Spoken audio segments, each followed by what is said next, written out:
ब्रह्माणं विददाति पूर्वं यो वै वेदाहुं च बृहणोति तस्मै दम्भदेवमात्मबुद्धिप्रकाशं मुमुक्षुर्वै शरणमहं प्रपद्ये। ओं नमो ब्रह्मादिभ्यो ब्रह्मविद्या सम्प्रदायकर्तृभ्यो वंशऋषिभ्यो महभ्यो नमो गुरुभ्यः। सर्वोपप्लवरहितः प्रज्ञानगणः प्रत्यकर्तो ब्रह्मैवाहमस्मि। ओं ब्रह्मानन्दं परमसुखदं केवलं ज्ञानमूर्तिं द्वन्द्वातीतं गगनसदृशं तत्त्वमस्यादिलक्ष्यम् एकं नित्यं विमलमजलं सर्वदी साक्षिभूतं भावातीतं त्रिगुणरहितं सद्गुरुं तं नमामि। गुरुर्ब्रह्मा गुरुर्विष्णु गुरुर्देवो महेश्वरः गुरुसाक्षात् परं ब्रह्म तस्मै श्रीगुरवे नमः। ओं सहना भवतु सहनौ भुनक्तु सह वीर्यं करवावहै तेजस्विनावधीतमस्तु मा विद्विषावहै।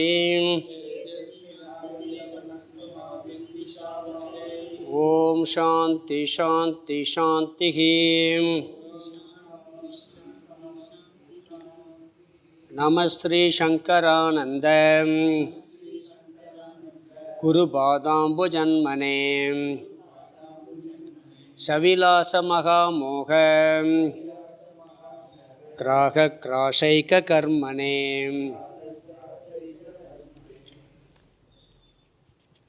ஏழாவது அத்தியாயத்தில் மூணாவது ஸ்லோகம் படிக்கணும். மாயாபாஷேன ஜீவேஷௌ கரோதீதி சுருதத்வதக கல்பிதாவேவ ஜீவேஷௌ தாப்யாம் சர்வம் பிரகல்பிதம். மாயாபாஷேன ஜீவேஷௌ கரோதீதி சுருதத்வதக கல்பிதாவேவ ஜீவேஷௌ தாப்யாம் சர்வம் பிரகல்பிதம்.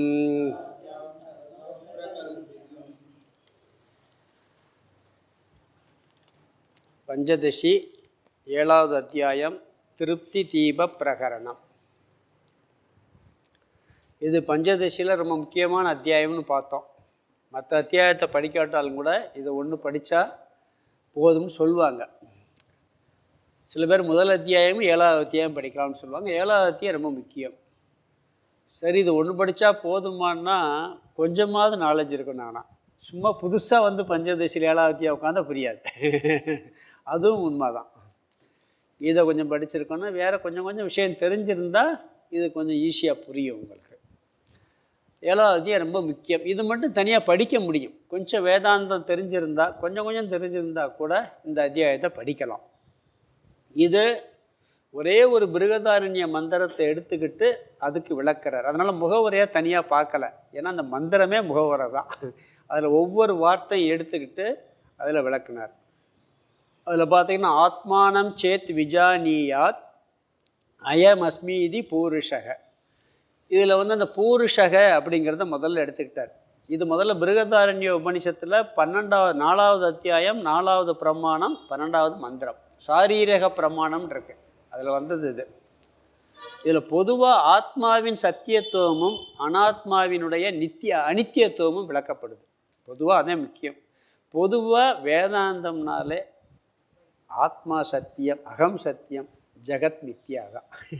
நம்மளை இதை ரெண்டே வரி தான். அதை விளக்குறது எல்லா நூல்களுமே. நான் சத்தியம், என்னை தவிர வேறு எல்லாமே காட்சிக்கு இருக்கு, உண்மையிலே இல்லை. இதுதான் வேதாந்தத்தினுடைய சாரம். இங்கே முதல்ல பூருஷக இந்த வார்த்தை அயம் ஆத்மானம் சேத் விஜானியாத் அயமஸ்மி ஈதி பூருஷகன்ற. பூருஷகன்னா ஜீவன் அர்த்தம். இங்கே பொதுவாக ஜீவன்னா எல்லா ஜீவராசியும் குறிக்கல, சாதனையை பண்ணிக்கிட்டு இருக்கக்கூடிய சாதகன். இருந்தாலும் ஒரு ஜீவனுடைய தத்துவத்தை விளக்க போகிறார். பூருஷகன்னா சாதகன் எடுத்துக்கிறலாம், ஜீவாத்மான்னு எடுத்துக்கலாம். அதை பற்றி முதல்ல விளக்க போகிறார். 3லேருந்து 6 வரைக்கும் ஜீவாத்மா தத்துவம். அடுத்த வார்த்தை பார்த்தீங்கன்னா அயம் அஸ்மி இதி புருஷக, அதாவது அயம் அஸ்மி இதி அப்படின்ருக்கு. அயம்னா இதுவாக இருக்கிறேன் என்று, இதுவாக இருக்கிறேன் என்று, சேத் விஜானியாத் அறிவான் ஆகில், ஒரு கால் அறிவான் ஆகில். யாரை? ஆத்மானன், தன்னை. தன்னை பிரம்மனாக, அயம்னா பிரம்மனாக இருக்கிறேன் என்று தன்னை ஒருவன் ஒரு கால் அறிவான் ஆகில். ஒரு சாதகன், ஒரு ஜீவன் என்ன முக்கியமாக அறியணும்? தன்னையத்தே அறியணும். எப்படி அறியணும்? தன்னை அறிகிறதுனா இந்த உடம்பை வச்சு அறிகிறது இல்லை. நான் இப்படிப்பட்டவே, இந்த உடம்போடு இருக்கவே, இந்த மனசோடு இருக்கிறவன் இல்லை. ஆத்மானம், தன்னை ஆத்மானம் சேத் விஜான் அயம் சொல்லிட்டார். அயம் இதி புருஷகன்ட்டார். அயம் அஸ்மி இதி புருஷக, இதுவாக இருக்கிறேன். இதுன்னு மட்டும்தான் சொல்லியிருக்காரு. பொதுவாக இங்கே இருக்கிற இது, அதுன்னா தூரத்தில் இருக்குது, இதுன்னா இங்கே இருக்குது. பிரம்மன் தான் எல்லா இடத்துலையும் இருக்குது. நம்மகிட்ட இருக்கிறதே பிரம்மன் தான். இங்கே அயங்கிற வார்த்தை பிரம்மனை குறிக்கிறது. பிரம்மனாக இருக்கிறேன் என்று சேத் விஜானியாத், ஒரு கால், ஏன்னா எல்லோரும் ஈஸியாக அறிய முடியாது, அறிவான் ஆகில். பலன் என்ன சொன்னார்? கிம் இச்சன் கஷ்ய காமாய சரீரம் அணுசம்ஸ்வரேத்துனார். கஷ்ய காமாய, அவனுக்கு திருப்திக்காக ஒரு பொருள் விரும்பக்கூடிய பொருள் இல்லை. எதை விரும்புவானாக? அவனு சந்தோஷத்துக்காகவோ திருப்திக்காகவோ அவனுக்கு எந்த ஒரு விருப்பமும் இல்லை. அவனுக்கு விரும்புறதுக்கு ஒன்றுமே இல்லை. பிறகு கஷ்ய காமாய, அடுத்த வார்த்தை கிம் இச்சன். கிம் இச்சன்னா எதை விரும்புவனாக. கஷ்ய காமாயன யாருடைய விருப்பத்தை, சுகத்திற்காக, யாருடைய ஆனந்தத்தை சுகத்திற்காகன்னு சொன்னால் தன்னுடைய சரீரத்தினுடைய சுகத்திற்காகவும் கிடையாது, வேற யாருடைய சுகத்திற்காகவும் கிடையாது. அதற்காக எந்த பொருளும் விரும்புகிறதும் கிடையாது. இவன் அப்படி விரும்பி பொருளுக்காகவோ மற்றவர்களுக்காகவோ தனக்காகவோ இந்த உடம்பை தொடர்ந்து சரீரம் அணுசம்சுவரேத்துட்டார். எப்படி துயரப்படுவான்? சரீரம் அணுசம்ஸ்வரே, சரீரத்தை தொடர்ந்து அவன் எப்படி துயரப்படுவான்? இதுதான் என்னுடைய சாரம். இதில் ஒவ்வொரு வரியாக எடுத்து அவர் விளக்கிறார். இந்த சுலோகத்தில் எடுத்துக்கிட்டிங்கன்னா ஒவ்வொரு வரியும் எடுத்து விளக்கிறார். பூருஷகன்னா என்ன, அதாவது பூருஷக ஒரு சாதகன், அதை பற்றி ஒரு சுலோகம் 3லேருந்து 6 வரைக்கும் விளக்க போகிறார். இதுவாக, அயம்னா பரமாத்மாவாக, அஸ்மி இருக்கிறேன், இது என்று ஆத்மானம் சேத் தன்னை ஒரு கால் விஜானியாத் அறிவானாகில், கிம் இச்சன் எதை விரும்புவனாக, கஷ்ய காமாய யாருடைய பிரயோஜனத்திற்காக, சரீரம் அணு சரீரத்தை தொடர்ந்து சம்சுவரே தன்னை துயரப்படுத்தி கொள்வான். தன்னை துயரப்படுத்தி கொள்வான, துயரப்படுத்த மாட்டான், திருப்தியாக இருப்பான். எந்த பொருளின் பொருட்டோ தன் பொருட்டோ பிறரின் பொருட்டோ சரீரத்தை தொடர்ந்து அவனுக்கு எந்த துயரமும் வராது. இது பலன். அதுக்கு வேண்டி செய்ய வேண்டிய சாதனை என்ன? புருஷக, புருஷன்னா முதல்ல தெரியணும், ஜீவன், ஜீவாத்மாவை தெரிஞ்சுக்கணும். அந்த ஜீவன் ஆத்மானம் சேத் தன்னை ஒரு கால் விஜானியாத் அறிவானாகில். எப்படி அறிவானாயில்? அயம் அஸ்மி இதி, இதுவாக இருக்கிறேன் என்று, பரமாத்மாவாக இருக்கிறேன் என்று ஒருவன் தன்னை அறிந்துவிட்டால் அவனுக்கு எந்த துயரமும் இல்லை, அவன் திருப்தி அடைவான். இப்படி ஒவ்வொரு சொல்லி எடுத்து விளக்கிறதுக்காக முதல் சுலோகத்தில் சொல்லிட்டார். இதுக்கு நிறையா விளக்கம் போன வட்டம் பார்த்துட்டான். இந்த ஒரு சுலோகம் மந்திரம். இது சுலோகம்னு சொல்கிறத விட இங்கே சுலோகம். ஆனால் பிருகதாரண்ய உபனிஷத்தில் இது மந்திரம். அந்த மந்திரத்தில் ஒரு வரி கூட மாற்றாமல் அப்படியே எடுத்து கொடுத்துட்டார். அந்த மந்திரத்தவே எடுத்து அப்படியே கொடுத்துருக்கிறார். இதற்கு விளக்கமாகத்தான் இந்த அத்தியாயம் முழுசாக வருதுன்னு பார்த்தோம். அப்போ 2வது சுலோகத்தில் என்ன சொன்னார்னா, பிரதிஜை பண்ணுறார். எப்பயுமே நான் என்ன சொல்ல போகிறேன்னு சொல்லணும், நான் என்ன செய்ய போகிறேன்னு சொல்லணும். அதை 2வது இதில் சொல்கிறார். இங்கே என்ன சொல்கிறாருன்னு சொன்னால், இதில் இந்த சரீரம் அணுசம்சுவரேத்துங்கிறதுல ஒன்று ஞாபகம் வச்சுக்கணும். இந்த உடம்பை தொடர்ந்தும் மனதை தொடர்ந்தும் அவனுக்கு துக்கம் கிடையாது. உடம்பை தொடர்ந்து கஷ்டம் வரலாம், ஆனால் மனசில் கஷ்டம் வராது. அதை முக்கியமாக சொல்கிறார். அப்போ அவன் திருப்தியாக இருப்பான் அப்படின்ட்டார். 2வது சுலோகத்தில் என்ன சொல்கிறாருன்னா, முதல் வரியில் பிரதிஜை, 2வது வரியில் பலன்னு சொல்கிறார். நான் என்ன செய்ய போகிறேன் அப்படிங்கிறத சொல்கிறார். அஸ்யாகா சுருதேகே, அதாவது அசியாகா சுருதேகன்னா, அசியாகான்னா இதுக்கு முன்னாடி சொன்ன சுலோகத்தில் சொல்லப்பட்ட சுருதியில், என்ன சுருதி? பிருகதாரண்யமுபனிஷத் மந்திரம் என்ற அந்த சுருதியில் அபிப்பிராயக தாத்பரியம் அத்திர இங்கே, சம்யக் சம்யக் அத்திரன் இருக்கு. அத்திரன்னா இங்கே, சம்யக்னா மிக மிக நல்ல முறையில் விசாரம் செய்யப்படுகிறது என்னாலும் சேர்த்துக்கணும். நான் முதல் சுலோகத்தில் சொன்ன பிருகதாரண்ய மந்திரத்தை எடுத்துக்கிட்டு மிக மிக நல்ல முறையில் அதனுடைய தாத்பரியத்தை, அந்த மந்திரத்தினுடைய தாத்பரியம் என்ன, அந்த மந்திரத்தில் சொல்லப்பட்ட முக்கியமான கருத்து என்ன? திருப்தி தான், திருப்தி தீபம், இந்த அத்தியாயம்தான். அந்த தாத்பரியத்தை நான் மிக மிக நல்ல முறையில் என்னால் விசாரம் செய்யப்படுகிறது. இது முதல் வரி. ரெண்டாவது வரியில் என்ன சொன்னார்னா, அந்த பலனை சொல்லார். அதில் பலன் என்ன கிடைக்க போகுதுன்னா, ஜீவன் முக்தசிய யா திருப்திகி, ஜீவன் முக்தசிய யா திருப்தி, ஜீவன் முக்தனுடைய எந்த திருப்தியானது. விதேக முக்தி ஜீவன் முக்தின்னு பார்த்துருக்கோம். விதேக முக்தி இறந்த பிறகு அடைகிறது. ஜீவன் முக்தின்னு என்ன? இந்த உலகத்தில் வாழ்ந்து கொண்டிருக்கிற பொழுதே அவன் வெளி சூழ்நிலையினாலும் வெளி பிரச்சனைகளினாலும் இந்த உடம்பினாலும் எதனாலும் மனம் பாதிக்கப்படாமல் எந்த திருப்தி ஒரு ஜீவன் முக்தனுக்கு லட்சணமாக சொல்லப்பட்டுள்ளதோ. ஒரு ஜீவன் முக்தனா என்ன?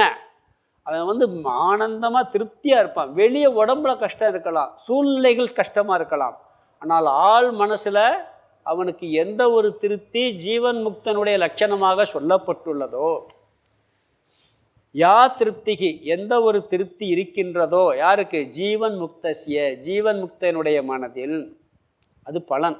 எந்த ஒரு திருப்தியானது ஜீவன் முக்தனுடைய மனதில் இருக்கின்றதோ, ஷா அந்த திருப்தியானது, தேன இந்த விசாரத்தினால், இதனால் இந்த விசாரத்தினால், இப்போ நான் பண்ண போகிறேன்னே இந்த விசாரத்தினால்,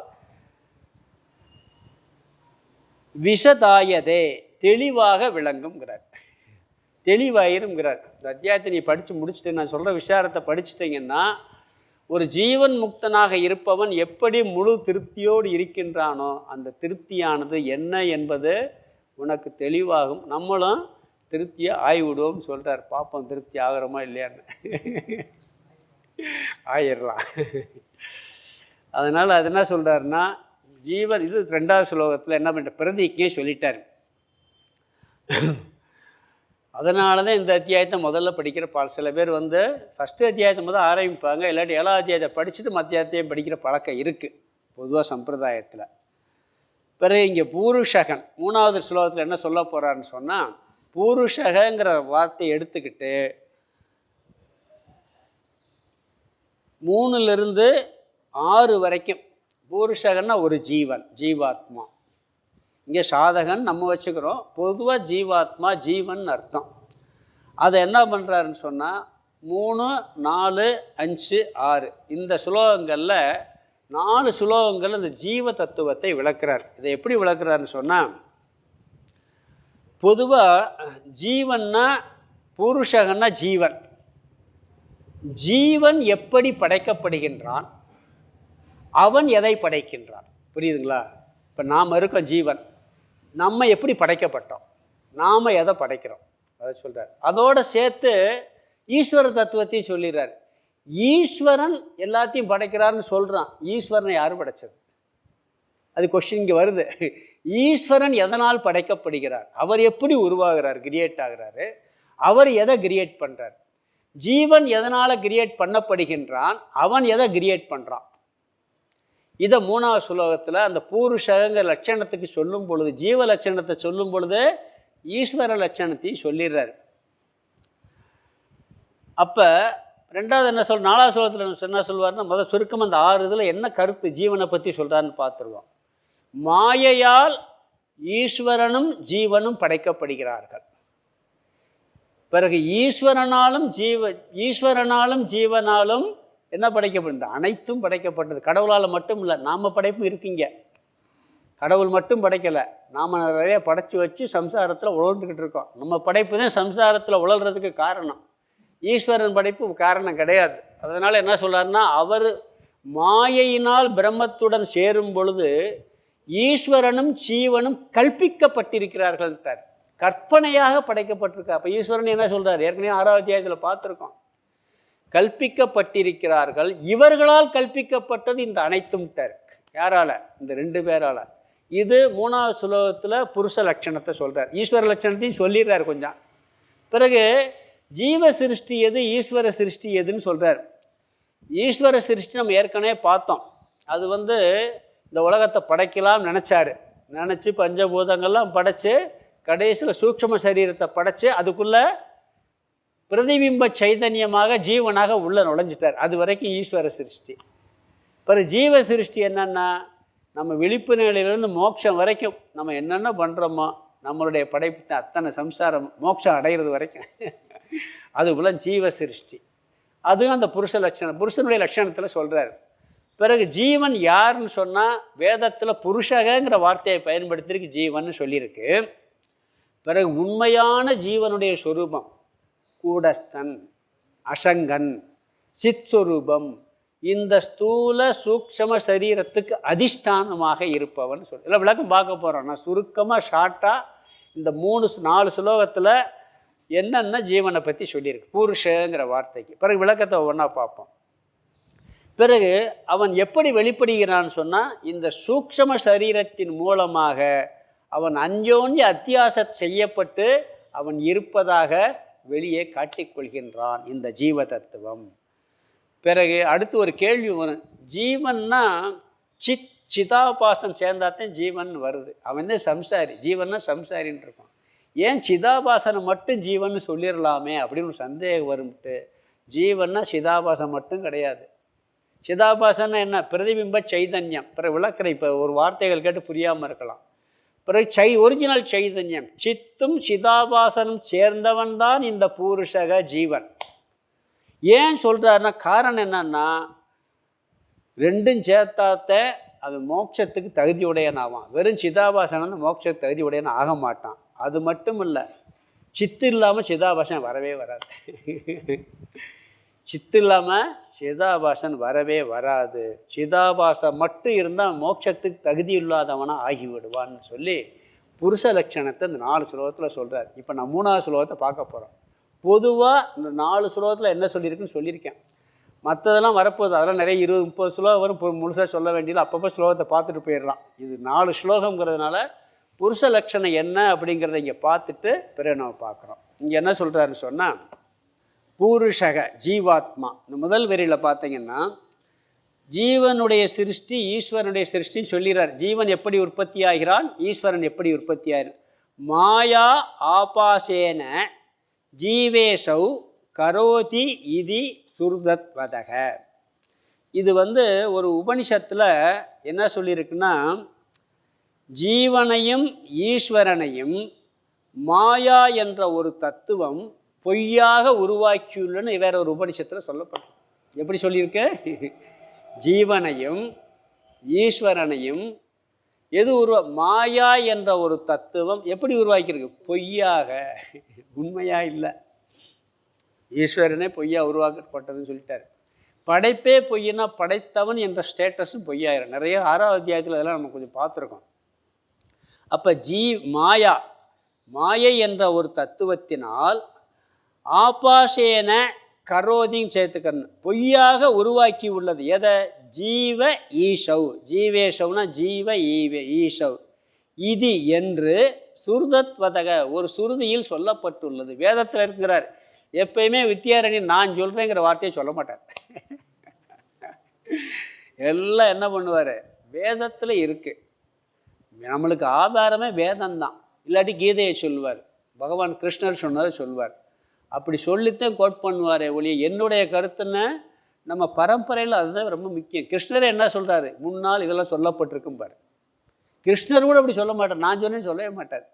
இது பரம்பரையாக வந்ததும் பார். 4வது அத்தியாயத்துலலாம் பரம்பரையாக வச்சதும் அழிஞ்சு போச்சு. இன்றைக்கி நான் திருப்பி அதை சொல்லிக்கிட்டு இருக்கேன்னு சொல்லுவார் ஒழிய இந்த கருத்து சிருஷ்டி வரும்பொழுதே தோன்றப்பட்ட கருத்து. வேதம் இந்த உலகத்தை படைக்கும் போதே வந்தது.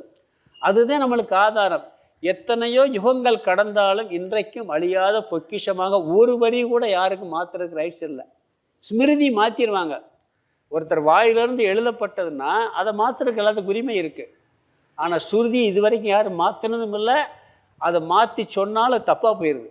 ஏன்னா அந்த அர்த்தம் என்றைக்கும் ஆழமாக மேலோட்டமாக தப்பு மாதிரி தெரியும், உள்ளே போயாச்சுன்னா அதில் ஒரு குற்றமும் கண்டுபிடிக்க முடியாது. அதனால தான் உன் வாக்கு வேத வாக்கான்னு கேட்குறோம். ஏன்னா அதை மாற்றுறதுக்கு ரைட்ஸ் இல்லை. அப்போ இங்கே என்ன சொல்கிறாருன்னா, ஜீவனும் ஈஸ்வரனும் மாயை என்ற ஒரு தத்துவத்தினால் கற்பனை செய்ய எப்படி உருவாக்கப்பட்ட, கல்பிதமாக பொய்யாக உருவாக்கப்பட்டதுன்ட்டார். நானும் பொம்மை நீயும் பொம்மை, நினச்சி பார்த்தால் எல்லாம் பொம்மை. நானும் பொய், கடவுளும் பொய், உலகமும் பொய். அப்படின்னா எப்படி இருக்கு பாருங்க, அணுகுண்டு மாதிரி போடுறார் தூக்கி. அப்போ ஜீவனும் பொய், ஈஸ்வரனும் பொய். உடனே ஈஸ்வரனை வழிபட வேணாம், பொய்யானதை ஏன் கும்பிடணும்? சாப்பாடும் பொய் தான், சாப்பிடாமல் இருந்துரு. உலகம் பொய்னா சாப்பாடும் பொய் தாங்க. உடனே கடவுள் பொய்ன்னு உடனே கடவுளே மித்தியா, அவர் எதுக்கு நீ கும்பிடணும்? உடனே ஒரு கேள்வி அப்படியே வந்துடும். இந்த உடம்பும் பொய் தானே, உடம்பு எதுக்கு காப்பாற்றிக்கிட்டு இருக்க, உடம்பு எதுக்கு குளிப்பாட்டுற, உடம்புக்கு எதுக்கு சாப்பாடு போடுற? பொய்யான உடம்பை காப்பாற்ற பொய்யான உலகத்தில் பொய்யான கடவுளை வழிபடுத்த ஆகணும். வேறு வழியாக பொய்யா வழிபடுறோம். அதுவும் கூட எல்லாம் மித்தியானா மித்தியாவில் இருக்கிறோம், அவ்வளோதான். ஆள் மன சொல்ல போகிறார். அஞ்ஞானி எப்படி தன்னை நினைப்பான், இந்த புருஷங்கிற தத்துவத்துக்கு ஞானி எப்படி நினைப்பான்னு சொல்ல போகிறார். ஞானியும் கூட நான் விவகாரம் பண்ணும்போது மற்றவங்க மாதிரி தான் பண்ணுவான், வித்தியாசமே இருக்காது. ஆள் மனசில் எப்படி புத்தி இருக்குன்னு தான் சொல்ல போகிறாருங்க. அது பின்னாடி அடுத்த கடைசியில் வருது, அந்த சுலோகத்தில் வருது, அதெல்லாம் பின்னாடி பார்ப்பப்ப. அப்போ இங்கே சுருதியில் கேட்டிருக்கோம், இதெல்லாம் சொல்லியிருக்கோம். பிறகு என்ன சொல்கிற, ரெண்டாவது இல்லை, கல்பிதா ஏவ ஜீவேசௌ, ஜீவனும் ஈஸ்வரனும் கல்பிக்கப்பட்டது தான், ஏற்றுவிக்கப்பட்ட தத்துவங்கள் தான், அது உண்மை அல்ல. பிறகு ரெண்டாவது பேரில் ஒரு வார்த்தை சொல்கிறார் பாருங்க, தாப்பியாம், அவைகளால், ஜீவனாலும் ஈஸ்வரனாலும், சர்வம் அனைத்தும், கல்பிதம் கற்பிக்கப்பட்டுள்ளது. அவங்கள மாயையினால் கடவுளும் ஈஸ்வரன் வந்தாச்சு. ஜீவனும் ஈஸ்வரன் என்ன பண்ணாங்க, இந்த உலகத்தை அனைத்தையும் படைச்சது யார்? கடவுள் மட்டும் இல்லை, நாமளும் படைச்சி வச்சுருக்கோம். நம்ம படைச்சி வச்சதுனால நான் துக்கப்பட்டு உட்காந்துருக்கோம். கடவுள் படைச்சோடு நிப்பாட்டியிருந்தால் நம்ம துக்கம் கிடையாது. நம்மளுடைய படைப்பு தான் துக்கத்துக்கு காரணம். அது என்ன படைச்சிருக்கோம்னா வரப்போது பின்னாடி பார்க்க போகிறேங்க. இல்லையே, கடவுள் தானே படைச்சிருக்கோம், நம்ம எண்ணத்தை படைச்சோம்னு நிறைய படைச்சிட்டோம், பார்ப்போம். சும்மா சாதாரணமாக சொல்லணும்னா, ஒருத்தரை படைச்சாருன்னா ஒரு ஜீவனை படைச்சிருக்காரு, ஒரு பெண்ணை படைச்சிருக்கிறாருன்னா கடவுள் படைச்சிருக்கிறார். நான் என்ன பண்ணுறேன், அம்மான்னு ஒரு படைப்பு, பிறகு அக்கான்னு ஒரு படைப்பு, சகோதரின்னு ஒரு படைப்பு, மகள்னு ஒரு படைப்பு, மனைவின்னு ஒரு படைப்பு, எல்லாம் நம்மளுடைய படைப்பு. இதெல்லாம் ஒவ்வொருத்தருக்கும் ஒவ்வொரு மாதிரி படைப்பு. நண்பன் ஒருத்தன் சொல்கிறான், இன்னொருத்தன் அவனை பகைவன்கிறான். ஒரே ஆளை கடவுள் படைச்சிருக்காரு, ஒருத்தனுக்கு நண்பன், இன்னொருத்தனுக்கு பகைவன். இது யார் படைப்பு? கடவுள் படைப்பா? நம்ம படைப்பு வருது. அதனால் என்ன சொல்கிறாருன்னு சொன்னால், இங்கே சர்வம் தாப்பியாம், அவைகளால், அந்த ஜீவனாலும் ஈஸ்வரனாலும், சர்வம் கல்பிதம், அனைத்தும் கற்பிக்கப்பட்டுள்ளது, எல்லாமே கற்பிக்கப்பட்டுள்ளது. இங்கே இந்த ஒரு சுலோகத்தில் எல்லா சிருஷ்டி முடிஞ்சு போச்சு, அவ்வளோதான். அடுத்த வேறு ஏதாவது இருக்கா? நம்ம இருக்கோம், கடவுள் இருக்கார், இந்த உலகம் இருக்குது, 3 படைப்பையும் சொல்லிட்டார். இந்த பிரபஞ்சத்தில் என்ன இருக்குது? நாம் இருக்கோம், இன்னொன்று கடவுள் இருக்காருன்னு சொல்கிறாங்க, தெரியலை, வச்சுக்கிறோமே, பார்க்கலை. ஆனால் கண்ணில் பார்க்குற இந்த உலகம் இருக்குது, இந்த 3 தான் இருக்குது. 3 படைப்பையும் சொல்லிட்டார். நம்மளையும் கடவுளையும் மாயையினால் பொய்யா படைக்கப்பட்டிருக்கு, கடவுள் நம்மளும் சேர்ந்து இந்த உலகத்தை பூரா பொய்யா படைச்சிருக்கோன்ட்டார். எல்லா படைப்பையும் இந்த ஒரு சுலோகத்தில் முடிச்சிட்டார். அடுத்து விளக்கம் பெருசாக வரப்போகுது பின்னாடி, அங்கே பார்க்க போகிறாங்க. நம்ம மொத்த படைப்பே இந்த 3 தான், 3ம் பொய்யுங்கிறதையும் சொல்லிட்டார், யார் யார் எதை படைச்சிருக்குன்னு சொல்லிட்டார். அடுத்து என்ன சொல்ல போகிறான்னு சொன்னால், இதில் இந்த மாயைங்கிறது ஆக்சுவலாக பிரகிருதி தத்துவம். அதில் சத்துவ பிரதானம் அதாவது சத்துவ பிரதானம் மலின சத்துவம்னு 2 இருக்குது. அதாவது சத்துவ பிரதானம் ஒன்று இருக்குது, மலின சத்துவம்னு ஒன்று இருக்குது. பொதுவாக என்ன சொல்லுவாங்கன்னா, சத்துவ பிரதானத்திலிருந்து மாயையினுடைய சத்துவ ஈஸ்வரன் வந்தாராம். அதை ரஜப்பிரதானம்னு சொல்லாமல் கொஞ்சம் குறைஞ்ச சத்துவமாக அதுலேருந்து ஜீவன் வந்தானாம். மலின சத்துவம் சொல்லியிருக்கு, இதெல்லாம் பார்த்துருக்கேன் நம்ம. அதில் மாயா என்பது சுத்த சத்துவத்தில் வருகின்ற தத்துவம். அது மாயைங்கிற. அவித்யாங்கிறது இந்த மலின சத்துவம், சத்துவம் கொஞ்சம் சுத்த சத்துவம் கொஞ்சம் குறைஞ்சிருக்கு, அதுலேருந்து அவித்யா வருது. அவித்யாவிலேருந்து ஜீவன் வர்றான். மாயையிலேருந்து அந்த சுத்த சத்துவம் ஈஸ்வரன் வருகிறார்னா சொல்லணும் நம்ம. அப்போ இரண்டும் கல்பிக்கப்பட்டதுன்னு சொல்லிட்டார். அப்போ படைத்தவர், இந்த உலகத்தை படைத்தவர் யார்? பகவான் சொல்கிறேன். இங்கே யாரை சொல்லியிருக்காரு? பகவான் மட்டும் இல்லை, நம்மளுந்தேன்னு சொல்லிட்டார். இந்த உலகத்தை படைத்தது பகவான் மட்டுமல்ல, ஜீவனும் தான். இது 3வது சுலோகம். அடுத்து 4வது சுலோகத்தில் அடுத்த கருத்து, அந்த ஜீவ சிருஷ்டி என்னென்ன, கடவுளுடைய சிருஷ்டி என்னென்னு சொல்ல போகிறார். கடவுள் எதை படைத்தார், ஜீவன் எதை படைத்தான்னு சொல்ல போகிறார். 3வது சுலோகத்துக்கு அர்த்தத்தை பார்த்துடலாம். மாயா ஆபேஷேன ஜீவேஷவ். மாயா, மாயை, ஆபாசேன பொய்யாக, வெறும் தோற்றமாக, ஜீவேஷவ் ஜீவ ஈஷவ் ஜீவனையும் ஈஸ்வரனையும், மாயை பொய்யாக அல்லது வெறும் தோற்றமாக எதை? ஜீவனையும் ஈஸ்வரனையும். மாயா ஆபேஷேன ஜீவ ஈஷவ் ஈஸ்வரனையும், கரோதி, கரோதின உருவாக்கி உள்ளது. மாயை பொய்யாக ஜீவனையும் ஈஸ்வரனையும் உருவாக்கி உள்ளது. அது எங்கே? நான் சொல்லலை, என்று இதி என்று சுருதத்வதக சுருதியில் சொல்லப்பட்டுள்ளதால், வேதத்தில் சொல்லப்பட்டுள்ளதால்ட்டார். எங்கே சொல்லியிருக்கு? வேதத்திலேயே சொல்லியிருக்கு. மாயையினால்தான் ஜீவனும் உருவாக்கப்பட்டிருக்கான், ஈஸ்வரனும் உருவாக்கப்பட்டிருக்கான். ரெண்டு எப்படி உருவாக்கப்பட்டிருக்கு? உண்மையாக உருவாக்கப்படலை, பொய்யாக உருவாக்கப்பட்டிருக்குன்னு நான் சொல்லலை, வேதத்தில் சொல்லப்பட்டுள்ள காரணத்தினால் அப்படிங்கிறார். சொல்லப்பட்டுள்ளதால், வேதத்திலேயே பொய்யா சொன்னதுனால அடுத்து சொல்கிறார், ஜீவேஷவ் அந்த ஜீவனும் ஈஸ்வரனும் கல்பிதாவேவ கற்பிக்கப்பட்டவர்கள் தான் உறுதியாக சொல்கிறார். வேதத்தில் சொல்லியிருக்கு, அதனால் உண்மையிலே ரெண்டுமே பொய் தான், கற்பனை தான், அதில் மாற்றமே இல்லை அப்படிங்கிறார். வேதம் சொன்னதால், வேதத்தில் அப்படி படைக்கப்பட்டன்னு சொல்லப்பட்டிருக்கதால் ஜீவனும் பொய் ஈஸ்வரனும் பொய், எல்லாம் கல்பிக்கப்பட்டவை தான். தாப்பியாம் பிறகு என்ன சொல்ற? அவர்களால், அந்த ஜீவ ஈஸ்வரன் அவர்களால், தாப்பியாம்னா அவர்களால், எவர்களால்? ஜீவனும் ஈஸ்வரன் அவர்களால், சர்வம் அனைத்தும் பிரகல்பிதம் கற்பிக்கப்பட்டுள்ளது, எல்லாமே கற்பிக்கப்பட்டுள்ளது. அனைத்தும்னு இந்த உலகம் மட்டும் இல்லை, 7-14 லோகங்கள். நம்ம விஞ்ஞானத்தில் கேலக்சியை சொல்கிறோம், அவங்க இதுக்கு அப்பாலையும் சொல்கிறாங்க. இந்த எல்லா கேலக்சியும் சேர்ந்த ஒரு உலகம்னு சொல்லிட்டு தேவலோகம் பித்திருலோகம் அது வேறேங்கிறாங்க. இதுக்குள்ளே அடங்காதுன்னு சொல்கிறாங்க, அது வேற அப்படின்னு சொல்கிறாங்க. 7-14 லோகங்கள் இருக்குது. எல்லாம், அனைத்து உலகங்களும் அனைத்து ஜீவர்களும் அதை படைத்த கடவுளும் கல்பிதமே கற்பிக்கப்பட்டவையே அப்படிங்கிறது இங்கே அர்த்தம். பூருஷகன்னா ஜீவன். ஜீவன் மாயையால் உருவாக்கப்பட்டான், அவனும் இந்த உலகத்தை படைத்துள்ளான். அதோட ஈஸ்வர தத்துவத்தையும் சேர்த்து கொண்டு வந்துட்டார் அவர். அடுத்து 4வது ஸ்லோகம் படிக்கலாம். ஈக்ஷணாதி பிரவேசாந்தாம்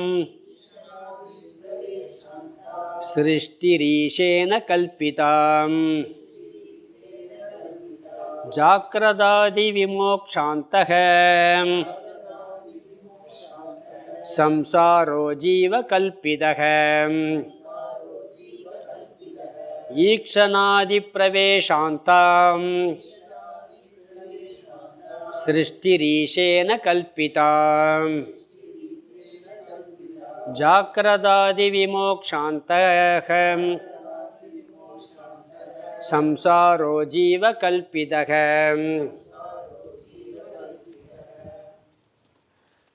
மாயையினால் அனைத்தும் கல்பிதம் சொல்லி அங்கே சொன்னார்.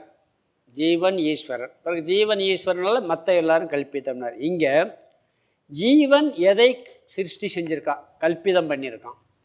ஈஸ்வரன் எதை கல்பிதம் சிருஷ்டி பண்ணியிருக்கிறார்? ஜீவ சிருஷ்டி எது, ஈஸ்வர சிருஷ்டி எதுன்னு சொல்கிறார்.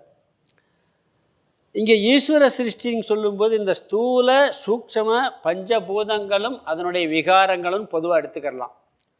ஜீவ சிருஷ்டின்னு சொன்னால் ஜாக்கிரத அவஸ்தை முதல் மோட்சம் வரைன்னு சொல்கிறார். அதாவது ஈஸ்வரனிடமிருந்து என்ன தோன்றியது, ஜீவனிடமிருந்து என்ன தோன்றியது. ஈஸ்வரன் எதை படைத்தார், ஜீவன் எதை படைத்தார். அங்கே படைத்தார் மட்டும் சொல்லிட்டார், இந்த உலகம் அனைத்தும் தோன்றியதுன்ட்டார். அதை எப்படி பிரித்து இங்கே சொல்கிறார். அவர் எதை தோற்றுவிச்சார், நாம் எதை தோற்றுவிச்சிருக்கோம்னு சொல்கிறார். இது ஏற்கனவே 6வது அத்தியாயத்தில் 213வது ஸ்லோகத்தில் வந்திருக்கு இந்த கருத்து. இது அங்கே விரிவாக சொல்லியிருக்கிறார். எங்கள் 213வது ஸ்லோகத்தில் அந்த கருத்தை இங்கே சொல்கிறார். எப்படி சொல்கிறாருன்னா, முதல் வரியில் பார்த்து இங்கே சுருக்கமாக பார்த்துக்கலாம். ஈக்ஷணாதி பிரவேசாந்தாக சிருஷ்டிகி ஈசேன கல்பிதா. சிருஷ்டிகி ஈசேன கல்பிதா.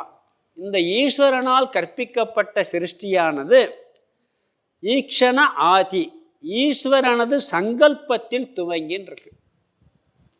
அங்கே படித்தோம் 6வது அத்தியாயத்தில் 213வது ஸ்லோகத்தில் கடவுள் முதல்ல என்ன பண்ணாரா, மாயையிலேருந்து ஈஸ்வரனுங்கிற தத்துவம் வந்த உடனே அவர் என்ன பண்ணார், சும்மா உட்காந்துருக்க முடியலை அவரால். பேசாமல் உட்காந்துருந்தால் பிரச்சனையே இல்லை, இந்த உலகத்தை படைக்கலான்னு முதல்ல எண்ணுனாராம். மனசு எப்பயுமே ஒன்று உருவாக்கணும்னா மனசில் இதை ஒரு தொழிலே செய்யலாமான்னு முதல்ல மனசில் தான் எண்ணம் உருவாகும்.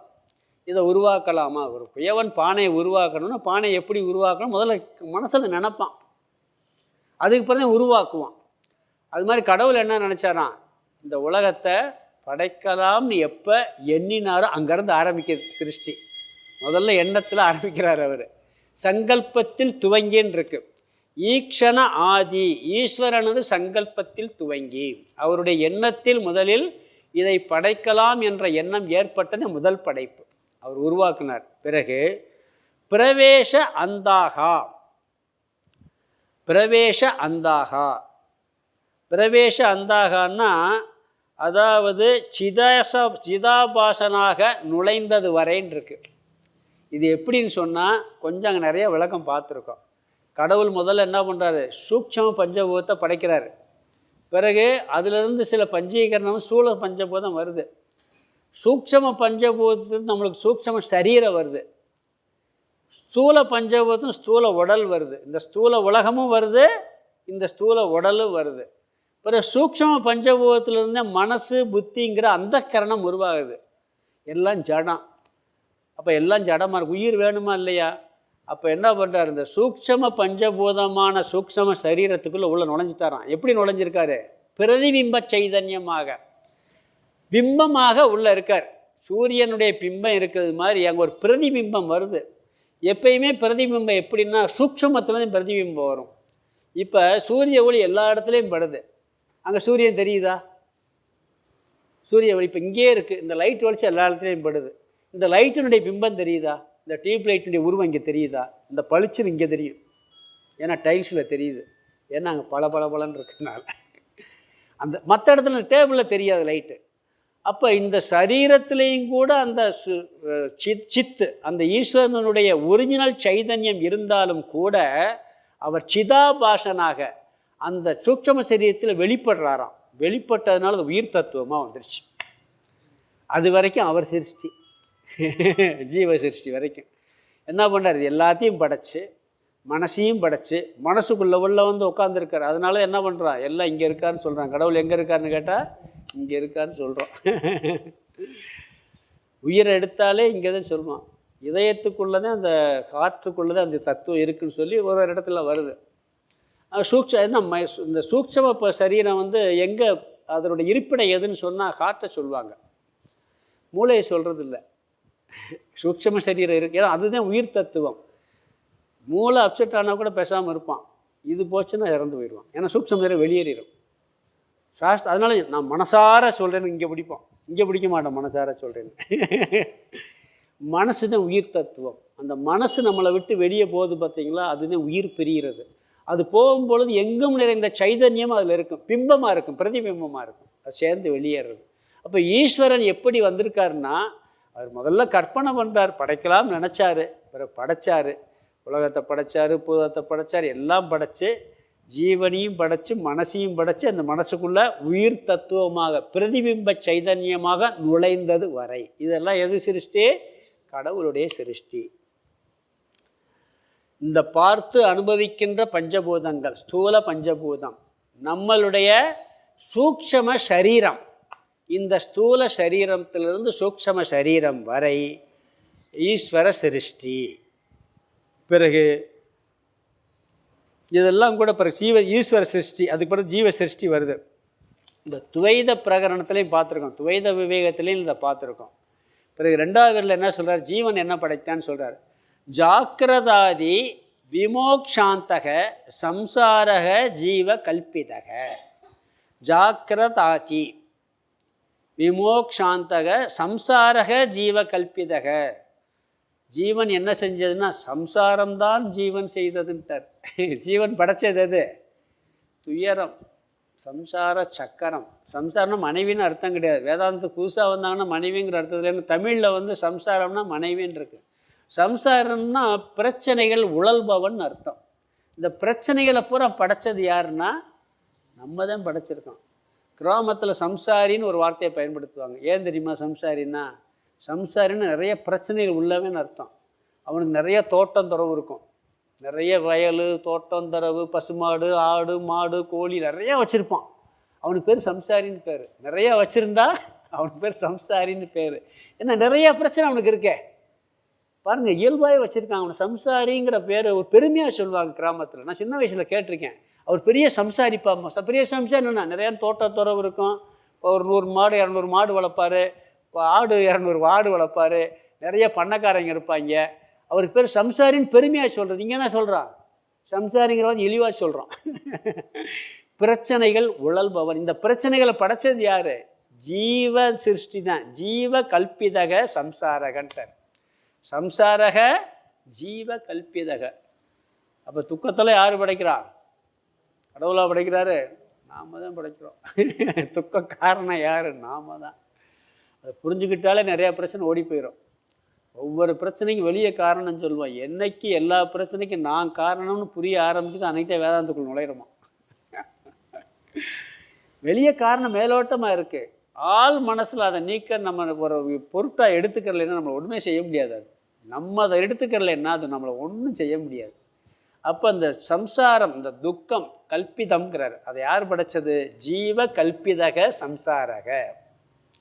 அவன் எப்படி படைச்சிருக்கான்? ஜாக்கிரதாதி, ஜாக்கிரத் அவஸ்தையில் ஆரம்பித்து. பிரச்சனை எங்கே ஆரம்பிக்குது? காலையில் தூங்குற வரைக்கும் ஒரு பிரச்சனை இல்லை, முழிச்சவுடன் ஆரம்பிக்குது. அதுவரை பிரச்சனை இருக்கா? காஃபிலேருந்து ஆரம்பிச்சிடும். எந்திரிச்சோன்னா காஃபிலேருந்து ஆரம்பித்து அப்புறம் சண்டை. வீட்டில் பிள்ளைகளோட சண்டை, ஹஸ்பண்டோட சண்டை, மனைவியோட சண்டை, அம்மா அப்பாவோட சண்டை, அப்புறம் ஆஃபீஸுக்கு போய் அங்கே சண்டை. எல்லாம் ஜாக்கிரதை ஆதின்ட்டார். விழிப்பு நிலையில் ஆரம்பித்து எல்லா பிரச்சனையும் எங்கே வரைக்கும் போதாம்னா மோட்சம் வரைன்ட்டார். மோட்சத்தை அடையிற வரைக்கும் நீ எல்லா சாதனையும் பண்ணுறிய, எல்லாம் கல்பிதம். மோட்சமே கடைசியில் கல்பிதம்னு சொல்லுவோம். ஏன்னா மோட்சம் அடையப்பட்டதில் இருக்கிறத தெரிஞ்சுக்கிறது தான். நம்ம இருக்கிறத சொரூபத்தை புரிஞ்சுக்கிறத மோட்சம். இந்த சாந்தி அப்படிங்கிறத மோட்சம். சாந்திங்கிறதான மோட்சம். ஒருத்தர் போய் கேட்டார் அவர் சாமியார்ட்ட, ஒருத்தர் இந்த சாந்தியை பற்றி கொஞ்சம் விளக்குங்களே அப்படின்னாராம். அவர் கழுத்தில் செயின் போட்டு அத்துட்டு ஓடி போயிட்டாராம் அந்த சாமியார். இவர் விரட்டி பிடிச்சிருக்காரு. என்ன புதுசாக பற்றி ஒரு 10 பவுல் எடுத்து போட்டேன், அவர் அத்துட்டு ஓடி போயிட்டார். சாந்தியை பற்றி வேடி சுற்றி கட்டு திருப்பி இந்தாப்பான்னு கொடுத்தாராம். அப்பா நிம்மதியாக சாந்தியார். சாந்தியை காட்டி இதான் இப்போ சாந்தின்னாராம். இதுக்கு முன்னாடி எங்கே போயிருந்துச்சு அப்படின்னாராம். இதுக்கு முன்னாடி இந்த சாந்தி எங்கே போயிருந்துச்சுன்னாராம். இப்போ எப்படி சாந்தி உனக்கு வந்துச்சுன்னு கேட்டாராம். சாந்தி போனது மாதிரி நினச்ச, வந்தது மாதிரி நினச்சிக்கிட்டேன். மோட்சம் இல்லாத மாதிரி நினச்சி மோட்சம் வந்தது மாதிரி நினைக்க போகிறோம். அதையும் சொல்ல போகிறார், விளக்க போகிறார். சாந்தி இருக்குது, நம்ம சொரூபமாகவே இருக்குது, நம்ம சொரூபமாக இருக்குது. அதை நம்ம சொல்ல போகிறாருங்க. அப்போ என்ன சொல்கிறாருன்னு சொன்னால், இந்த ஸ்தூல சரீரத்தில் அபிமானம் வைக்கும்போது ஸ்தூலம் வருது, ஸ்தூல உலகம் வருது. அது ஈஸ்வரனுடைய சிருஷ்டி. அப்புறம் ஜீவ சிருஷ்டி எதில் வருதுன்னா நம்மளுடைய ராகத்வேஷத்தினால் வருகிறது. பகவான் படைத்தது மனிதனை, மனிதன் படைத்தது உறவுகளை. ஒவ்வொரு உறவுகள் நல்லது கெட்டது, இது எனக்கு வேண்டியது வேண்டாதது, இப்படி எல்லாம் யார் படைக்கிறா? பகவான் படைக்கின்றான். ஒரு வைரக்கல் கிடைக்கு ஒரு இடத்துல, 3 பேர் போகிறாங்க. ஒருத்தர் எல்லாத்துக்கும் வைரக்கல்லுன்னு தெரியுது, ஒருத்தர் என்ன பண்ணுறான், அதை கண்டுக்கிறவே இல்லை, உதாசீன். அது கல் ஒன்று மண்ணு ஒன்றுன்ட்டு போகிறான். ஒருத்தர் என்ன சொல்கிறான், வேணும்னு எடுக்க போகிறான், விரும்பி போய் எடுத்துடுறான். இன்னொருத்தனுக்கு கிடைக்கல, அவன் துக்கப்படுறான். இவன் கிடைச்சேன்னு சந்தோஷப்படுறான். ஒரே கல் தான். இவன் எனக்கு வேண்டும்னு நினச்சிடான், இன்னொருத்தர் இது கிடைக்கலேன்னு வருத்தப்படுறான், இன்னொருத்தர் அதை கண்டுக்கிறாமல் போகிறான். இது 3 யாருடைய சிருஷ்டி? இவருடைய சிருஷ்டி தான். கல், வைரக்கல் பகவானுடைய சிருஷ்டி. அதை விதவிதமாக பார்க்குறது என்ன? நம்மளுடைய சிருஷ்டி. ஒரு பொருள் இருக்குது, அந்த பொருள் எனக்கு வேணும்னு நினைக்கிறான், ஒருத்தர் வேணான்னு நினைக்கிறான். அது யார் சிருஷ்டி? நம்மளுடைய சிருஷ்டி தான். ஒருத்தர் அதை கண்டுக்கிறதே இல்லை, அதுவும் நம்மளுடைய சிருஷ்டி தான். அப்போ ஒன்றை படைப்பது பகவான் சிருஷ்டி. அந்த படைத்த ஒன்றில் விருப்பையோ வெறுப்பையோ உதாசீனமாக இருப்பதை யார் படைத்தது? நம்மளுடைய சிருஷ்டி, ஜீவ சிருஷ்டி. இதுதான் சம்சாரம்ங்கிறார். அது எங்கே இருக்குது? ஜாக்கிரத் அவஸ்தையிலிருந்து மோட்ச வரைக்கும் இருக்கிறது அப்படிங்கிறார். நம்ம என்ன நினச்சிக்கிட்டு இருக்கோம், நம்மளுடைய சுபாவம் மோட்சம்னா என்ன? நிறைவு, ஆனந்தம். நம்ம சுபாவம் நம்ம பந்தம் நினச்சிக்கிட்டு இருக்கோம். பந்தம், துயரம் நினச்சிக்கிட்டு இருக்கோம். எப்பயுமே எது நம்மளுக்கு இப்போ ஒரு வேதனையாக இருக்கோ அது நம்மளுக்கு சுபாவம் கிடையாது. இப்போ தலை மேலே ஒரு கல்லை தூக்கி வச்சுருக்கோம், அந்த கல்லை நீக்கம் நினப்போமா? நினைக்க மாட்டோமா? ஏன்னா கல் நம்மளுடைய சுபாவம் இல்லை, பாரம். அதை இறக்கி வைக்க நினைப்போம், அது நம்ம சுபாவம் இல்லை. அதனால் என்ன பண்ணுறத நீக்கணும்னு நினைப்போம். தலையை நீக்கணும்னு நினைப்போமா? தலை எனக்கு வெயிட்டாக இருக்குது, தலையை எடுத்து போட்டலாம் நடக்குமா? அது வெயிட்டாக தெரியுதா? ஏன் தெரியலை? அது சுபாவம், அது இயல்பாக நம்மகிட்ட இருக்குது. துக்கம்தான் வருது, பிரச்சனை தான் வருது, சுபாவம் இல்லை. அது நீக்கணும், ஆனந்தம் தெரியுது. நாம் நம்மளுடைய சுபாவம் சொரூபம் மோட்சம்தான், ஆனந்தமாக இருக்குது. அதை நாம் அடையிறது மாதிரி நினைக்கிறது கூட கல்பிதம்தான். என்னத்தை பண்ணுறோம்னா பிரச்சனைகளை நீக்கிறோம், அதுதான் நிற்கிறோம். அது சுபாவமாக இல்லை, பொய்யா தலை மேலே நாம் ஒரு சம்சார சிருஷ்டியை உட்கார வச்சுட்டோம். அதை நீக்குவது மோட்சம் வரை. யார்? ஜாக்கிரத் அவஸ்தையில் விழிப்பு நிலையில் ஆரம்பித்து என்னென்ன சாதனைகள்லாம் பண்ணி கடைசியில் நிறைவே அடைவது வரை எல்லாம் ஜீவனுடைய சிருஷ்டி அப்படின்ட்டார். அப்போ ஈஸ்வர சிருஷ்டி இந்த படைப்பு, ஸ்தூல சூக்ஷ அவருடைய கல்பிதம், மனசில் என்றதுலேருந்து இந்த ஸ்தூல பிரபஞ்சத்தையும் படைத்து, ஸ்தூல உடலையும் படைத்து, சூக்ஷ்ம சரீர மனசையும் படைத்து, மனசுக்குள்ளே உயிர் தத்துவமாக ஜீவ தத்துவமாக நுழைவது வரை கடவுளுடைய சிருஷ்டி. நுழைந்த பிறகு இந்த ஜீவன் சம்சார சிருஷ்டி. இவன் என்ன பண்ணுறான்? எல்லாத்தையும் இவன் என்ன பண்ணுறான்? இவன் ஜீவ கல்பிதக. இந்த அனைத்து சம்சாரமும், அனைத்து துயரமும், அனைத்து பிரச்சனைகளும் யாருடைய கல்பிதம்? ஜீவ கல்பிதகன்ட்டார். அது ஈஸ்வர கல்பிதக, இது ஜீவ கல்பிதக. இது 4வது ஸ்லோகம். மொத்தம் 4 ஸ்லோகத்தில் சொல்ல போகிறார். இது 4வது ஸ்லோகத்துக்கு அர்த்தம் பார்த்துடலாம். பொதுவாக நம்ம இந்த வேதாந்தத்துக்குள்ளே உயிருக்கும் ஆத்மாவும் வித்தியாசம் இருக்குது, நல்லா புரிஞ்சுக்கணும். இந்த சூக்ஷ்ம சரீரம் இருக்குது பார்த்திங்களா, மனசு, அந்த மனசில் பிரதிபிம்பிக்கிற சைதன்யம் இருக்குது. அந்த ஆத்மா எல்லா இடத்துலையும் இருக்குது, அங்கேயும் பிரதிபிம்பிக்குது. இந்த உடம்பு விட்டு வெளியே போகிறது மனசோடு சேர்ந்த மனசு வெளியேறுது. மனசு எப்படி வெளியேறும்? சைதன்யம் அங்கே இருக்கும், ஏன்னா சைதன்யம் எல்லா இடத்துலையும் இருக்குது. அதில் பிரதிபிம்பமும் இருக்கும், அதனுடைய ரெஃப்ளெக்ஷன் இருக்கும். அப்போ அது சொர்க்கலோகம் போனாலும் என்ன, அங்கேயும் ஆத்மா இருக்குது, அப்பயும் ஆத்மாவுடைய பிரதிபிம்பம் அங்கே இருக்கும். இதுதான் ட்ராவல் பண்ணுது. ஒரு எறும்பு உடம்புக்குள்ளே போனாலும் சரி, பிரம்மா சரீரத்துக்குள்ளே போனாலும் சரி, அந்த உள்ளுக்குள்ளே அந்த பிரதிபிம்ப சைதன்யம் உயிர் தத்துவமாக இருக்குது. அதுக்கு ஆதாரமானது ஆத்ம தத்துவம். இது நிறைய வரப்போகுது. இருந்தாலும் நம்ம இந்த சூக்ஷ்ம சரீரத்திற்குள் நுழைந்தது வரைன்னு சொன்னதுனால சொல்கிறேன். அந்த ஈஸ்வர தத்துவம் பிரதிபிம்ப சைதன்யமாக, ரெஃப்ளெக்டர், அந்த சித்து உணர்வு தத்துவம் வெளிப்படக்கூடிய இடம் எங்கே? மனசு. மனசு இல்லாத இடம். இது வெளியேறிச்சுன்னா இதுக்கு பேர் என்ன? பிணம்ன்றுவோம், அதுன்னு சொல்லிடுவோம், ஜடமாயிரும். அதுக்கு முன்னாடி அவர் இவர்லாம் சொல்லுவோம், அதுக்கு பிறகு அதை எப்போ எடுக்கிறாங்கன்றுவாங்க. அந்த உணர்வு இருக்கிறது வரைக்கும் தான். அதுக்கு பிறகு என்ன? இதை ஜட தத்துவமாக ஆகிவிடுகிறது. ஈக்ஷனாதி முதல் வார்த்தை. ஈஸ்வரனது சங்கல்பத்தில் துவங்கி, அவர் என்ன சங்கல்பம் பண்ணார்? இந்த சிருஷ்டியை ஆரம்பிக்கலாம், இந்த உலகத்தை படைக்கலாம் என்று எண்ணினார். அதில் துவங்கி பிரவேச அந்தா. இங்கே இது போகணும்னா அந்த 6வது அத்தியாயத்தில் போய் பார்க்கணும். 213வது ஸ்லோகம் நினைக்கிறேன். அங்கே போய் பார்த்தா அதில் விளக்கம் தெரியும். நிறைய விளக்கியிருக்கோம் இந்த இதை பற்றி. ஈஸ்வரன் சங்கல்பத்திலிருந்து ஆரம்பிக்கிறார் அப்படிங்கிறத அங்கே பார்த்துருக்கோம். பிரவேச அந்தா, பிரவேச அந்தானா சூக்ஷ்ம சரீரத்திற்குள் நுழைந்தது வரை உள்ள. பிரவேசனா நுழைந்தது, அந்தானா வரை உள்ள. எதற்குள்ள நுழைந்தது? சூக்ஷ்ம சரீரத்திற்குள் நுழைந்தது வரை. அந்த சூக்ஷ்ம சரீரத்திற்குள்ங்கிறத சேர்த்துக்கிறேன் நீங்கள் பிரவேச அந்தாவுக்கு முன்னாடி.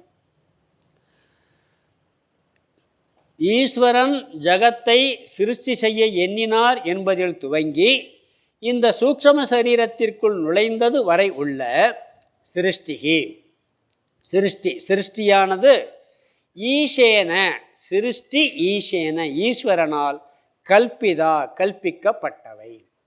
எல்லாம் கற்பனைன்னு சொல்லிட்டு வர்றார். எல்லாம் கல்பிக்கப்பட்டவை. அடுத்து ஜீவசிருஷ்டி ஜாக்கிரதாதி, ஜாக்கிரத்தில் ஆரம்பித்து விழிப்பு நிலையில் ஆரம்பித்து விமோக்ஷாந்தக மோக்ஷம் வரை உள்ள சம்சாரக, சம்சாரம்தான் ஜீவ கல்பிதக ஜீவனால் கல்பிக்கப்பட்டது. முதல் வரியில் ஈஸ்வர சிருஷ்டி என்ன, ரெண்டாவது வரியில் ஜீவ சிருஷ்டி என்னன்னு சொல்லிட்டு, அந்த பூருஷக என்ற ஜீவன் எப்படி உருவானான், அவன் எப்படி உருவாக்கப்பட்டான், அவன் எதை உருவாக்கினான்கிறார். அங்கே அது எதை உருவாக்கினான்கிறத இந்த ஸ்லோகத்தில் சொல்லிட்டாருங்க. ஜீவ சிருஷ்டி எது, ஈஸ்வர சிருஷ்டி எது என்ற கருத்துத்தை இங்கே வருது. முந்தைய ஸ்லோகத்தில் ஜீவனும் ஈஸ்வரனும் அனைத்தையும் பொய்யாக உருவாக்கினான்னு ஒரே வார்த்தையில் முடிச்சிட்டார். இங்கே எதை பொய்யாக உருவாக்கிறாரு? அவர் என்ன சங்கல்பத்தில் ஆரம்பித்து இந்த சூக்ஷ்ம உயிர் தத்துவம் வரைக்கும் அவர் பொய்யா உருவாக்கிட்டார் கடவுள். பிறகு நாம் என்ன உருவாக்கியிருக்கோம்?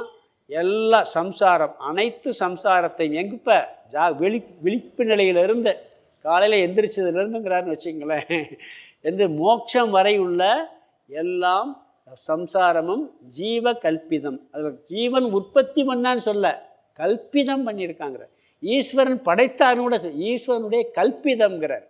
வார்த்தைகள் கூட பாருங்கள், ஈஸ்வரன் படைத்தார்னு சொல்லலை, ஈஸ்வரனுடைய கல்பிதம், கற்பிக்கப்பட்டவை. எல்லாம் பொய்யுங்கிறது அப்பப்போ மண்டையில் அடி சொல்லிக்கிட்டே இருப்பார். நம்மெல்லாம் சிருஷ்டி கடவுள் படைச்சாருமா, கடவுள் கற்பிக்கப்பட்டிருக்கிறாருங்கிறார். உலகம் கற்பிக்கப்பட்டதுங்கிறார், ஜீவன் கற்பிக்கப்பட்டதுங்கிறார், ஜீவனுடைய படைப்பு கற்பிக்கப்பட்டதுங்கிறார். இந்த கல்பிதம் அப்படின்னு சொல்லிக்கிட்டே வர்றார். காட்சிக்கு உண்மை, ஆராய்ந்து பார்த்தால் உண்மை இல்லை, அதுதான் கற்பனைன்னு பேர். அடுத்து 5வது ஸ்லோகம். பிரம்மாதிஷ்டான போதாத்மா கூடஸ்தாசங்கசித்வபுஹு அன்யோன்யாத்யாசதோ அசங்கம்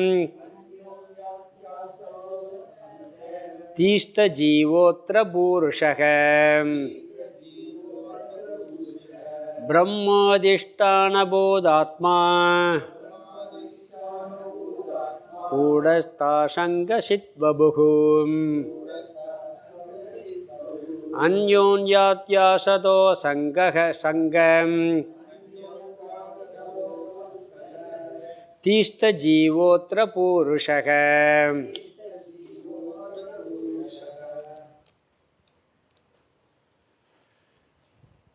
இங்கே என்ன சொல்கிறாருன்னா, ஜீவன் யார், ஜீவனுடைய சொரூபம் என்ன, ஜீவன் எப்படி விளங்குகின்றான்னு சொல்கிறார். ஜீவன் யார்னா பூருஷக. இந்த பூருஷங்கிற வார்த்தையினால் ஜீவன்கிற தத்துவம் சொல்லப்பட்டுள்ளது. பூருஷக அத்திர ஜீவக. அது இந்த கடைசி வரியில் கடைசியாக இருக்குது. 2வது வரியில் ஜீவோத்திர பூருஷகன் இருக்குது. தீஸ்த ஜீவோத்திர பூருஷக. பூருஷக அதை அத்திர ஜீவகன் பிரிச்சுக்கணும். பூருஷக அத்திர ஜீவகன்னா, அத்திரன்னா இங்கே இந்த பிருகதாரண்ய உபனிஷத் வாக்கியத்தில் இங்கே அத்திரன்னா இங்கே என்ன சொல்லியிருக்கு, ஜீவனுக்கு என்ன சொல், பூருஷக ஜீவக. பூருஷக என்ற வார்த்தை ஜீவனை குறிக்கிறது. இந்த உபனிஷத்தில் பூருஷகன் வார்த்தை முதல்ல சொல்லிட்டார். அந்த வார்த்தை தான் ஜீவனை குறிக்கிறது. ஜீவன்னா யார்? இந்த பூருஷகன் இந்த உபனிஷத்தில் எதை சொல்லப்பட்டிருக்கோ அதுக்கு என்ன சொர்த்தம் சொல்லி விளக்கிக்கிட்டு இருக்காரோ அதுதான் ஜீவன். அப்போ ஜீவன் சீக்வல் டு பூருஷக, அது உபனிஷத் வாக்கியம். பிறகு மற்ற சொல்லலாம் அதனுடைய லட்சணத்தை சொல்கிறார். என்ன சொல்கிறாருன்னா பார்க்கலாங்க. அதாவது ஜீவன் என்ற சொல்லுக்குள்ள இருக்கிற தத்துவம் ஆத்ம தத்துவம். அதை வியஷ்டியாக பார்த்தா ஆத்ம தத்துவம்னு சொல்லுவோம், சமஷ்டியாக பார்த்தா பிரம்ம தத்துவம்னு சொல்லுவோம். நம்ம தனிப்பட்ட முறையில் சொன்னால் அந்த அதுக்கு பேர் ஆத்மான்னு பேர். மொத்தத்துக்கு சேர்த்து சொன்னால் பிரம்மன்னு பேர். ரெண்டும் ஒன்று தான். அலைனாலும் கடல்னாலும் தண்ணி தான். அலையும் தண்ணி தான், கடலும் தண்ணி தான். தண்ணீருங்கிற ஒரே வார்த்தையை பயன்படுத்துகிறான். ஆனால் என்ன பண்ணுறான், இது அலைன்னு ஒரு வார்த்தையை சொல்கிறோம், அது கடல்னு ஒரு வார்த்தையை சொல்கிறோம். இரண்டும் தண்ணி தான். இது ஆத்மாங்கிறோம், அதை பரமாத்மா பிரம்மன்னு சொல்கிறோம். எல்லாம் இதுக்குள்ளே அடங்கிறது. இந்த ஆத்மா எதற்கு ஆதாரமாக இருக்குதுன்னு சொல்கிறார். அதாவது இந்த ஆத்மாவும் அனாத்மாவும் கலந்து ஜீவனாக இருக்குது. ஆத்ம தத்துவமும் அனாத்மாவும். இந்த ஆத்மா எதற்கு ஆதாரமாக இருக்கிறதோ அந்த தத்துவமும் இந்த ஆதார தத்துவமும் சேர்ந்து தான் ஜீவன் சொல்கிறோம். புரியுதா? இந்த ஆத்மா எதுக்கு ஆதாரமாக இருக்குது? இந்த ஸ்தூல உடம்புக்கும் சூக்ஷம உடம்புக்கும் ஆதாரமாக இருக்குது. அந்த ஸ்தூல உடம்பு, சூக்ஷம சரீரம், அதுக்கு ஆதாரமான ஆத்மா, இது ரெண்டு சேர்ந்த தத்துவம் தான் ஜீவன். அதனுடைய சொரூபம் ஜீவன். உண்மையான சொரூபம் ஆத்மஸ்வரூபம். அதில் பொய்யான சொரூபம் தான் இந்த உடம்பும் மனசும். அதாவது நாம் அதனுடைய உண்மையான சொரூபத்தை புரிஞ்சுக்கிறாம பொய்யான சொரூபத்தை புரிஞ்சுக்கிட்டதுனால தான் குழப்பம் வருது. உண்மையான சொரூபம் ஆதார தத்துவம் ஜீவனுக்கு, ஆத்மா தான். ஆனால் நம்ம என்ன பண்ணியிருக்கோம், இந்த உடம்பும் மனசை வச்சுதான் நாம் நான் நினைக்கிறோம். அப்போ குழப்பம் பண்ணியிருக்கோம். இங்கே எப்படின்னு சொன்னால் பிரம்ம அதிஷ்டான பூதாத்மாங்கிறார். அதாவது பிரம்மன்னா, பிரம்மன் சொன்னால் தவறு, ஒரு தவறு நடந்திருக்கு, அந்த தவறுக்கு ஆதாரமாக இருக்கிறது இந்த ஆத்ம தத்துவம்.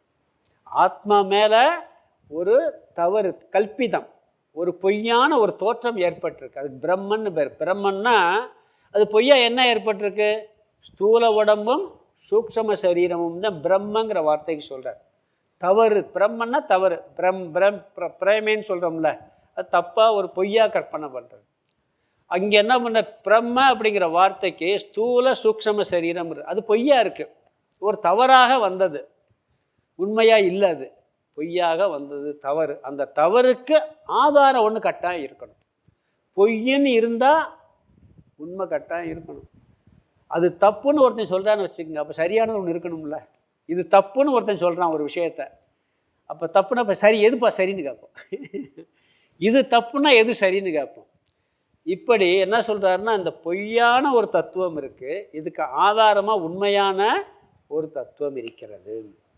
அதை பிரம்ம அதிஷ்டான பூதாத்மா அப்படிங்கிறார். அதாவது பிரம்ம அதிஷ்டான பூதாத்மான்னு சொன்னால் இந்த ஸ்தூல சூக்ஷ்ம சரீரத்திற்கு ஆதாரமாக இருக்கக்கூடிய, இப்போ கைத்த பாம்பாக பார்க்குறோம், பாம்புன்னு பார்த்துக்கிட்டு இருக்கோம், பாம்பை பொய்யா பார்க்குறோம். பாம்பை பொய்யா பார்த்தா வெறும் பொய்யா பார்க்க முடியுமா? அங்கே உண்மையிலே ஒரு ஏதோ ஒரு உண்மையான ஒரு தத்துவம் இருக்கணும். இப்போ ஒரு இடத்துல பூமி வெடிச்சிருக்கு, அந்த பூமி வெடிப்பை கூட நம்ம பாம்பாக பார்க்கலாம். அந்த பாம்பாக பார்க்குறதுக்கான பூமி வெடிப்பு, ஒரு மாலையை பாம்பாக பார்க்கலாம், கயிறை பாம்பாக பார்க்கலாம். இந்த பாம்புங்கிறது பொய் தான். ஆனால் என்ன பண்ணிருக்கோம், அதுக்கு ஆதாரமாக ஒன்றும் இல்லாமல் பொய்யா பார்க்க முடியாது. அப்போ ஆதாரமும் இந்த பொய்யும் சேர்ந்தாத்தே அந்த பொய்ங்கிறதே உருவாக முடியும். ஆதாரம்லாம் பொய் வரவே வராது. ஜீவன்ட்டு ஆதாரம் ஒன்று இருக்குது, பொய்ன்னு ஒன்று இருக்குது. புரியுதுங்களா? இது ரெண்டும் சேர்ந்தாத்தான் ஜீவ தத்துவம்னு வருமே ஒழிய ஒன்று மட்டும் ஜீவ தத்துவம்னு வர்றது இல்லை. அதனால் என்ன சொல்கிறாருன்னு சொன்னால், இங்கே ஜீவ தத்துவம், இந்த ஆதாரமான தத்துவமும் அதற்கு தவறாக ஒன்று தோன்றி இருக்கிறது பிரம்ம, ஸ்தூல சூக்ஷ்ம சரீரம், இது ரெண்டும் சேர்ந்த தத்துவம். இதனுடைய சொரூபம் என்னன்னு சொன்னால், மாறாத ஒட்டாத சிற்சுரூபம்ங்கிறார். இங்கே உண்மையான சொரூபம் என்ன தெரியுமா? ரெண்டும் கலந்துருக்கு. ஆனால் உண்மையான சொரூபம் எது? கூடஸ்தன் ஒரு வார்த்தையை பயன்படுத்துகிறார். கூடஸ்தர் என்ன? என்றைக்கும் அது மாறவே மாறாது. அப்படி மாறாமல் இருக்க வேண்டும் என்றால் அது அசங்கமாக இருக்க வேண்டும். அதுக்கு அடுத்து அசங்கங்கிற வார்த்தையை பயன்படுத்துகிறார். பிறகு சித், அது ஜடமாக இல்லை, உணர்வு மயமாக இருக்குது. விபுகுன்னா சொரூபம், வபுகுன்னா சொரூபம். அது மாறாத ஒட்டாத உணர்வு சொரூபமாக இருக்கு. இது உண்மையான சொரூபம். ஒன்று கலந்துருக்கு, பொய்யா ஒன்று இருக்குது, அதிஷ்டானம் இருக்குது. ஆனால் அந்த அதிஷ்டானம் எப்படி இருக்குன்னு சொன்னால் கூடஸ்தன்டர், என்றைக்கும் மாறாது. நீங்கள் சாதாரணமாக பார்த்தீங்கன்னா நம்ம உடம்ப நம்ம ஆராய்ச்சி பண்ணுறதில்ல. நம்மள்கிட்டே பார்த்தீங்கன்னா இந்த உயிர் தத்துவம் மாறினதில்லை, மனசு மாறுது, உடம்பு மாறி இருக்கு. அந்த உடம்பும் மனசும் மாறினதை பார்த்த தத்துவம் மாறாமல் இருந்திருக்கு. மாறாமல் இருந்ததுனால தான் நான் 5 வயசில் இந்த உடம்போடு இருந்தேன். அப்போ இந்த விளையாட்டு விளையாண்டுக்கிட்டு இருந்தேன் சின்ன வயசில். 10 வயசில் என்ன விளையாட்டு விளையாடினேன், 10 வயசில் என் மனசு அப்படி இருந்துச்சு, இப்போ இப்படி இருக்குது. சொல்லுவோமா இல்லையா? ஒரு பந்துக்காக சண்டை போட்டு அழுதுருக்கேன், இப்போ அழுவனா? ஒரு பொம்மைக்காக சண்டை போட்டு அழுதுருக்கேன், அந்த மனசு என்ன பொம்மையை விரும்பிச்சு, அப்போ சின்ன பொருளை விரும்பிச்சு. அந்த இது நம்மளுக்கு தெரியுது எனக்கு. அப்போ சின்ன உடம்பாக இருந்துச்சு, என் உடம்பு வந்து 15-20 கிலோவில் இருந்துச்சு, இப்போ 100 கிலோவுக்கு போயிடுச்சு. இப்போ இருக்குது, சில பேருக்கு 100 கிலோவில் இருக்குது. இதில் அறிகிறோமா இல்லையா? அப்போ ஒரு மாறாத ஒரு தத்துவம் இருந்தால்தான் இதெல்லாம் அறிஞ்சிக்கிட்டு இருக்க முடியும். அப்போ உள்ளுக்குள்ளே நம்மளுக்குள்ள கூடஸ்த மாறாதது இருக்குது. இன்னொன்று, அப்படி மாறாமல் இருக்கணும், அது எதோடய ஒட்டக்கூடாதான். இந்த உடம்போடையும் உள்ளத்தோடையும் ஒட்டி இருந்தால் அது மாறிடும். எங்கே சங்கம் வருதோ அங்கே தான் மாற்றம் வரும். அவன் பேசாமல் இருந்தான்ப்பா, பணம் வந்து சேர்ந்துச்சு, மாறிட்டான்ப்பா. சொல்கிறோமா இல்லையா? அவன் சும்மா சாதாரண ஆள், அந்த பதவி வந்துச்சோ இல்லையோ ஆளே மாறிட்டான்ப்பா. சங்கம் பதவியோடு சேர்ந்தவனை மாறிடுறான், பணத்தோடு சேர்ந்தவனை மாறிடுறான், வேற ஆளை சேர்ந்தவனை மாறிடுறான். நல்லா இருந்தான், அவனோட சேர்ந்தே மாறிட்டான். கல்யாணம் முடிக்கிற வரைக்கும் நல்லா இருந்தான். 2 பேரும் சேர்த்து சொல்கிறேன். இன்னொன்று, மோசமாக இருந்தான்ப்பா, கல்யாணம் முடிச்சப்போ நல்லா ஆகிட்டான்ப்பா சொல்கிறேன். அதுவும் இருக்குல்ல. சில பேர் பாருங்கள், ரொம்ப மோசமாக இருப்பான், திருமணத்துக்கு நல்லா ஆயிடுவான், பொறுப்பு உணர்வு வந்துடும். திருமணத்துக்கு முன்னாடி பொறுப்பு 2 பேருக்கு இருக்காது, கல்யாணம் முடிச்சா பொறுப்பு வந்துடும். அப்போ அந்த சங்கம் வந்தால் மாற்றம் வருகிறது. அது சங்கம் இல்லாதது ஆத்மா. மாறாமல் இருக்கிறதுக்கு காரணம் என்ன? அது எதனோடும் எந்த சங்கமும் வைத்து ஒட்டாமல் இருக்குது. காணல் நீர் தெரியுது, அது பூமியை நினைக்காது, பூமியில் ஒட்டலை. அது பொய்யா தெரிகிறது. பாம்பு வந்து கயிற்றுல ஒட்டியா இருக்குது, அது பொய்யான பாம்பு எப்படி ஒட்ட முடியும்? கயிற்றுல பொய்யா தெரிகிறது. அசங்கம், அசங்கமாக எது இருக்கிறதோ அது மாறாத தத்துவம். சரி, அது ஜடமாக இருக்கான்னா அது அறிவுமயமாக இருக்குது, உணர்வு மயமாக இருக்குது. சித் வபுகுன்னா சொரூபம். சித் வபுகு, அது மாறாத ஒட்டாத உணர்வு சொரூபமாக இருக்கின்றது. அப்போ மாறாமல் இருக்கிறதுக்கு காரணம் அசங்கம், சங்கமற்று இருக்கின்றது. பிறகு சைதன்ய சொரூபமாகவும் இருக்கின்றது. அப்படி இருக்கிறது எதுக்கு ஆதாரமாக இருக்கிறது? அதை 2வது வரியில் சொல்கிறாருங்க. முதல்ல 2வது முதல் பகுதி, அந்யோன்ய அத்தியாசதக அசங்க தீஸ்த ஜீவக. அதாவது அது என்ன பண்ணி வச்சுருக்கான், அது அப்படியே இருந்தால் பரவாயில்ல, மாறாமல் அசங்கமாக இருந்தால் பரவாயில்ல. அங்கே ஒரு அத்தியாசத்தை பண்ணிருச்சு, அந்யோன்ய அத்தியாசம்.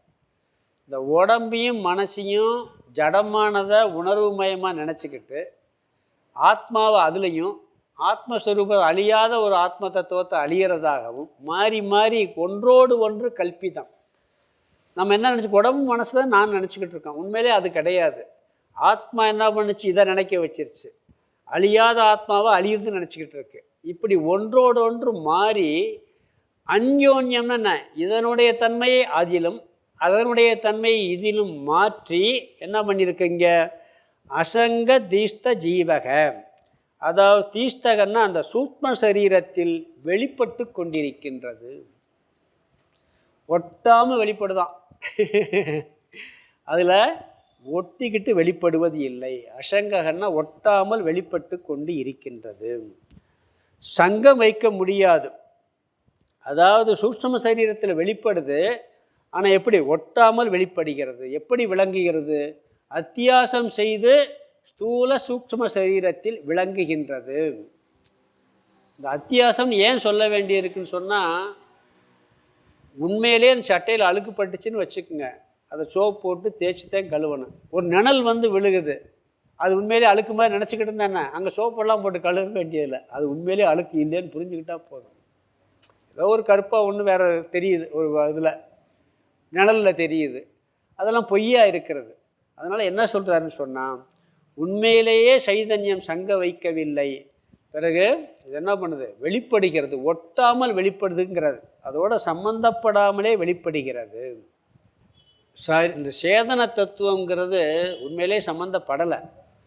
அதாவது இப்போ சூரியன் வந்து கண்ணாடியில் பிரதிபிம்பிக்குது, அதுக்காக சூரியன் இதில் ஒட்டிக்கிட்டா இருக்குது. சூரியன் தெரிஞ்சாலும் சூரியன் நேரடியாக ஒட்டுறதில்லை, அதனுடைய வெளிச்சம்தான் பிரதிபிம்பிக்குதே ஒழிய சூரியனே இங்கே வந்து இருக்கிறது இல்லை.